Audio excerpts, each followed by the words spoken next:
आज आप उत्तराखंड के कुमाऊं क्षेत्र के कुछ ऐसे प्रसिद्ध मंदिरों के दर्शन करने वाले हैं जहां पूरे साल भर देश विदेश से लाखों श्रद्धालु दर्शन करने के लिए आते हैं और हजारों लोगों की मनोकामना पूरी होती है। ऐसे ही 4 प्रसिद्ध मंदिरों में हम आज हाजिरी लगाने वाले हैं। हम दर्शन करने वाले हैं नैनीताल में स्थित माँ नैना देवी मंदिर के, जहाँ माँ साक्षात रूप में अपने भक्तों को दर्शन देती हैं। उसके बाद हनुमानगढ़ी में स्थित पायलट बाबा मंदिर, पूरे उत्तराखंड में न्याय के देवता के रूप में प्रसिद्ध गोलू देवता मंदिर, और अंत में देश विदेश में प्रख्यात कैंची धाम में स्थित बाबा नीम करौली धाम में हम आज दर्शन करने वाले हैं।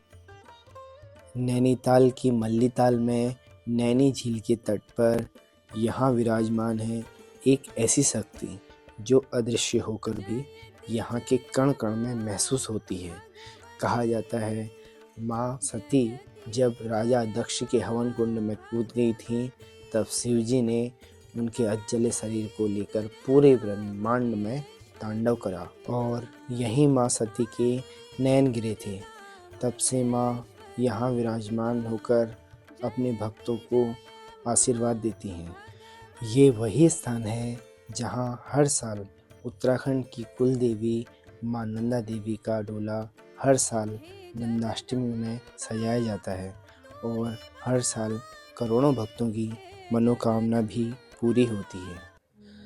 यहाँ माँ नैना देवी मंदिर के दर्शन करने के बाद मैं निकल गया पंगोट की तरफ, क्योंकि पंगोट के बारे में मैंने कई बार सुना था।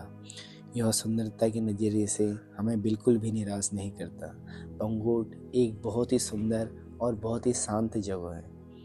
पंगोट में 250 से भी ज़्यादा अलग अलग पक्षियों की प्रजाति पाई जाती है, इसलिए इसे बर्ड पैराडाइज के नाम से भी जाना जाता है। जैसे ही हम नैनीताल की भीड़ से बाहर निकलते हैं, अचानक रास्ता जंगलों में बदल जाता है और यहीं से शुरू होता है पहाड़ों का असली जादू। ये इलाका पूरा पाइन और ओक के जंगलों से भरा हुआ है। नैनीताल से पंगोट वाले रास्ते में बीच में पड़ती है एक सुंदर सी जगह जो नैनी पार्क के नाम से जानी जाती है।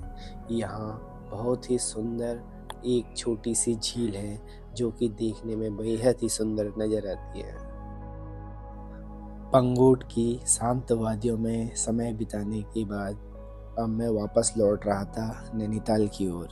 रास्ते में ही एक जगह पड़ी हनुमानगढ़ी टेम्पल के पास स्थित पायलट बाबा आश्रम में। जैसे ही मैं यहाँ पहुँचा, सबसे पहले नज़र पड़ी एक बेहद ही ऊंची और भव्य हनुमान जी की मूर्ति पर। वो दृश्य अपने आप में ही इतना शांत और शक्तिशाली था कि कुछ पल यहाँ बिताने के लिए मन कर गया।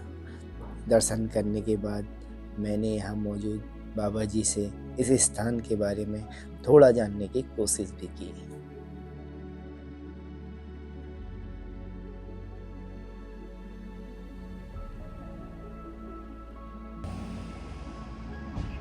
यहाँ पे कैसे यहाँ की स्थापना, तो इनसे जानते हैं। जी बाबा जी, आप बताएंगे कि कैसे यहाँ पे स्थापना रही, कब रही और कौन पूज्य बाबा जी किनका इसमें मुख्य योगदान था? सबसे पहले सबको ओम नमो नारायण।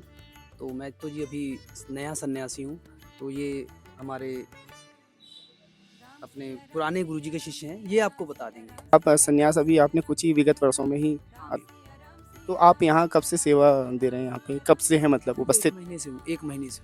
हाँ, तो ये पुराने हैं, गुरुजी के ग्रस्त शिष्य हैं, तो ये इनको पूरी नॉलेज पता है इस आश्रम के बारे में, नीचे समाधि है उसके बारे में, तो ये आपको विस्तार पूर्वक ये बताएंगे।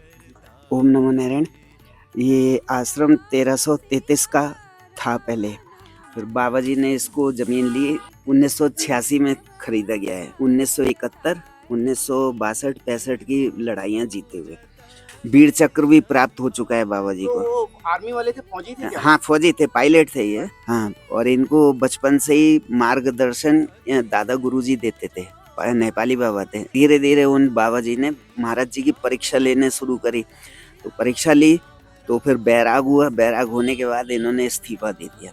फिर ये हिमालयों की कंदराओं में गुरु की आज्ञा से रहे। ये बागेश्वर से आगे खाती गांव पड़ता है। खाती से ऊपर पिंडारी ग्लेशियर है, वहाँ समाधि लगाई बाबा जी ने। 33 दिन की, 34 दिन की यज्ञ भी हुआ। जल समाधि भी 144 घंटे की, 9 बाई 9 फीट के टैंक के अंदर, और ऊपर से ढक दिया जाता है। और भूमिगत समाधि वो भी 9 फीट गहरे में, 9 फीट स्क्वायर में, ऊपर से टीने डाल के, तिरपाल डाल के मट्टी से पाट दिया जाता था। और जब समाधि लेते थे तो यज्ञ जरूर चालू होता है 10 महाविद्याओं का। उसके बाद में जब निकलते थे तो पूर्ण आहुति महाराज जी देते थे। बरेली में भी लगाई थी, 32वीं समाधि थी। मैं जब से जुड़ा हुआ हूँ बाबा जी से। बाबा जी ने कहा 94 में प्रयागराज का कुंभ लगेगा, वहाँ आपको दीक्षा दो। तब से मेरा ये गुरु आश्रम है। पहले कुछ नहीं था, धीरे धीरे बनते बनते बाबा जी ने इतना बड़ा बनाया है। प्रथम आश्रम यही है। उसके बाद हरिद्वार, कनखल, जगजीतपुर में, फिर तीसरा है उत्तरकाशी में। अब चौथा आश्रम इस वक्त है सासाराम, जहाँ बाबा जी की जन्मभूमि है। बाकी तो आश्रम सब विदेशों में भी बहुत है बाबा जी। और अब बाबा जी का शरीर पूरा हो गया, हरिद्वार में समाधिष्ट हो गए। ओम नमो नारायण। घने जंगलों और पहाड़ी रास्तों को पार करते हुए मैं आगे की तरफ निकल पड़ा और समुद्र तल से करीब 1900 मीटर की ऊंचाई पर बसा ये मंदिर चारों तरफ से प्राकृतिक वादियों में घिरा हुआ है। मैं बात कर रहा हूँ घोड़ाखाल के गोलजू देवता मंदिर की। यहाँ की हवा में एक अलग ही शांति है जो मन को धीरे धीरे भीतर तक सुकून देती है। जैसे ही मैं मंदिर के करीब पहुँचा, सबसे पहले कानों में हजारों घंटियों की आवाज़ सुनाई दी।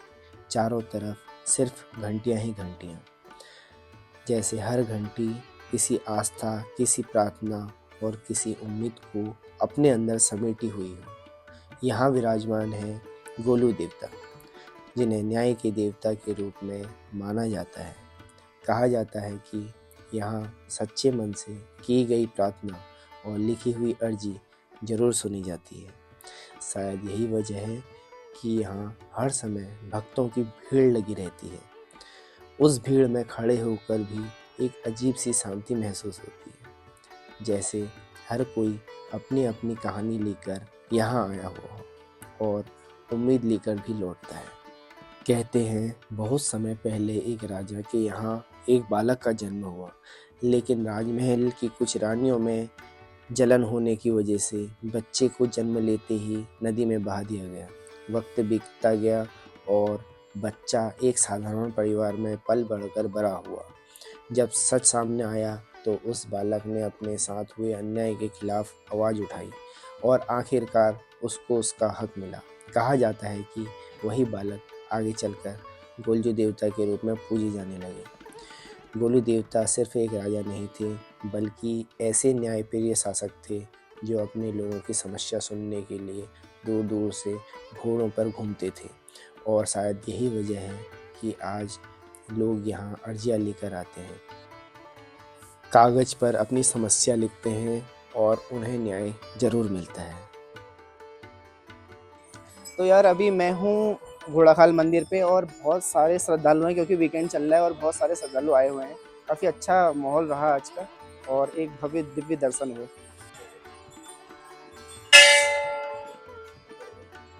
भैया नमस्ते, मैं आया हूँ आंध्रा से। अच्छा, मैं रहता हूँ नोएडा पे, ओके। तो हम साथ में आए थे नोएडा से ही मंदिर का दर्शन करने। तो आप यहाँ ही घोड़ाखाल तक आए हैं या फिर कैंची वगैरह और जगह भी जाएंगे, नैनीताल वगैरह? सुबह हम गए थे कैंचीधाम, वहाँ से दर्शन करके फिर यही निकले।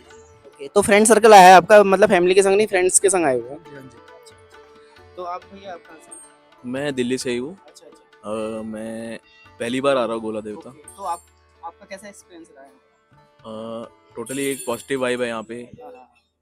तो मैंने इसकी मान्यता जानी, इसलिए मैं सोचा पहली बार आऊँ, तो काफ़ी अच्छा वाइब मिल रहा है, थोड़ा पॉजिटिव है। तो सर आप कुछ कहना चाहें? जय गुरु देवता। मैं हरियाणा से हूँ और मैं ऑलरेडी यहाँ पे 3 बार आ चुका हूँ, आज 4 टाइम आया हूँ। ये मेरे दोस्त हैं। इन लोगों को ज़्यादा उत्तराखंड के बारे में पता नहीं है, लेकिन मैं काफ़ी घूमा उत्तराखंड में, इसीलिए मैं इन लोगों को लेके आया हूँ साथ में। तो ये इनका पहला एक्सपीरियंस है, पहली बार ये लोग मेरे साथ आए हैं यहाँ पे। और अब मुझे लगता है कि ये हर महीने मुझे फोर्स करेंगे, पुश करेंगे कहीं ना कहीं उत्तराखंड में घूमने के लिए। तो गोलू देवता के यहाँ पे 2 मंदिर है, एक ये घोड़ाखाल में है, दूसरा चितई गोलू देवता मंदिर है। तो अभी आज तो हम सबसे पहले कैची धाम दर्शन करके आए हैं, उसके बाद में यहाँ आए हैं। अब यहाँ से हम लोग जाएंगे मुक्तेश्वर, और उसके बाद देखते हैं आगे का क्या प्लान रहेगा। और चितई गोलू देवता के लिए नेक्स्ट टाइम के लिए इनका ड्यू रहेगा, अगली बार मैं इनको घुमा के लाता हूँ। District Saharanpur UP. और मैं भी फर्स्ट टाइम आया हूँ ये गोलू देवता मंदिर पे। तो अच्छा है, पॉजिटिव वाइब है और हिंदुओं का बहुत अच्छा मंदिर है।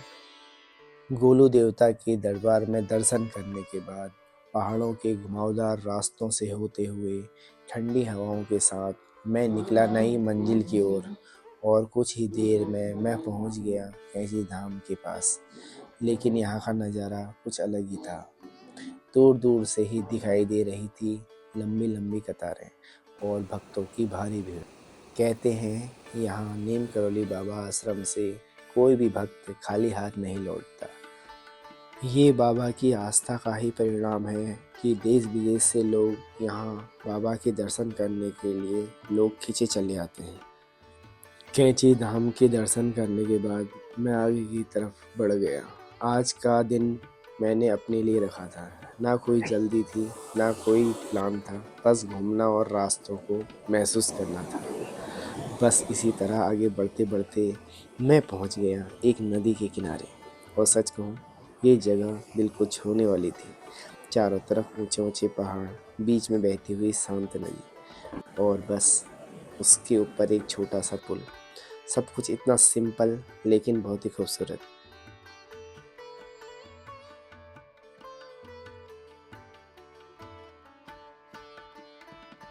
आगे बढ़ते हुए मैं मिला एक ऐसे कपल से, इन्होंने अपनी गाड़ी को एक छोटे घर में बदल दिया था जहां हर ज़रूरत की चीज़ मौजूद थी। खाने का इंतज़ाम, रहने की जगह, सब कुछ उसी गाड़ी के अंदर।